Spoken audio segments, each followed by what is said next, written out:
Hello दोस्तों, स्वागत है आपका कोड एक्सट्रीम में। तो आज हम करने जा रहे हैं लीड कोड POTD, जो है leet code number 15503 consecutive words. एक इजी लेवल का प्रॉब्लम है। तो सीधे हम प्रॉब्लम स्टेटमेंट पढ़ते हैं। Given an integer array ARR, return true if there are 3 consecutive odd numbers in the array, otherwise return false. तो सिंपल स्टेटमेंट है, अपना एरे दिया है, अगर अपने एरे में 3 ऑड नंबर है, वो भी कॉन्जिक्यूटिव यानी लगातार, तो अपने को रिटर्न ट्रू करना है, नहीं तो रिटर्न फॉल्स करना है। देखो जैसे इसमें 2 तो इवन नंबर है, ठीक है, 6 इवन है, 4 इवन है, तो इसमें सिर्फ एक ही है जो ऑड है और हमें लगातार 3 चाहिए, तो इसलिए यहाँ पे फॉल्स आ गया। अब देखो यहाँ पे 1 तो ऑड है पर ये सिर्फ एक है, इसके बाद इवन आ गया, तो इसको नहीं देखेंगे।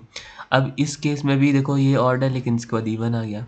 अब देखो ये है आंसर, यहाँ पे 5 भी ऑड है, 7 भी ऑड है, 23 भी ऑड है, तो 3 लगातार ऑड नंबर्स आ चुके हैं, इसीलिए यहाँ पे आंसर आ चुका हमारा ट्रू।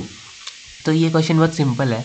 इसमें हम क्या करेंगे, अपनी O ऑफ n की अप्रोच चलाएंगे, एक बार लूप में इटरेट करेंगे और यहाँ तक इटरेट करेंगे, देखो यहाँ तक, और आगे के 3 नंबर चेक करते जाएंगे। देखो कैसे, पहले हम चेक करेंगे ये तीनों कहीं ऑड हैं तो बता दो, फिर हम चेक करेंगे ये तीनों ऑड हैं, फिर हम चेक करेंगे ये तीनों ऑड है कि नहीं, फिर हम चेक करेंगे ये तीनों ऑड है कि नहीं, फिर हम चेक करेंगे ये तीनों ऑड है कि नहीं, फिर ये, और फिर आखिर में बचे हुए ये। तो इससे क्या पता लगता है, इससे ये पता लगता है कि हमें लूप को यहाँ तक ही चलाना है। तो क्योंकि हम आगे के 2 नंबर्स उसके बाद खुद ही देख लेंगे ना, हमें लूप उसके बाद नहीं चलाना। तो चलो इसको करते हैं, सिंपल क्वेश्चन है।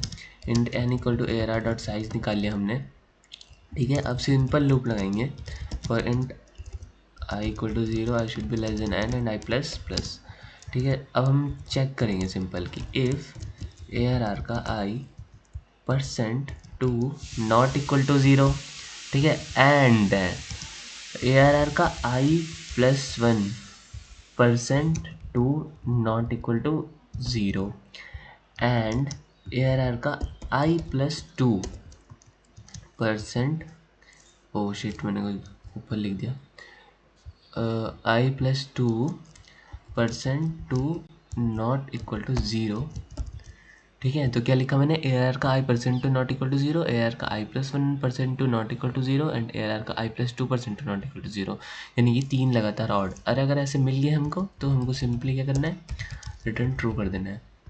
और अगर पूरे एरे में नहीं मिले हमको कहीं पे भी, तो रिटर्न फॉल्स कर देना है। पर अभी मत रुकना, अभी यहाँ पे मत रुकना, क्योंकि देखो कंस्ट्रेंट्स में हमें दिया गया है कि 1 वाला जो एरे है ना, मतलब इसमें 3 से कम साइज़ के एरे भी हैं। देखो ARR डॉट लेंथ 1 से शुरू हो रहा है, तो इसका मतलब अगर 3 से कम हुआ साइज़ तो हमारा 3 कॉन्जिक्यूटिव वर्ड्स कभी आ ही नहीं सकते। तो ये एक एज केस टाइप का हो गया, तो इसको भी लिख देते हैं। अगर n हमारा 3 से कम है तो हमें सीधे रिटर्न फॉल्स कर देना है, ठीक है ना। तो अब चला के देखते हैं इसको, तो अब ये चलना चाहिए। तो रन हो रहा है यहाँ पे हमारा, और ये एरर भी आ चुकी है। अब देखते हैं क्या एरर आ रही है। एरर का i percent two not equal to 0, error का i plus 1% two not equal to 0 and error का i plus 2% two not equal to 0। क्या लिखा है यहाँ पे, ओवरफ्लो।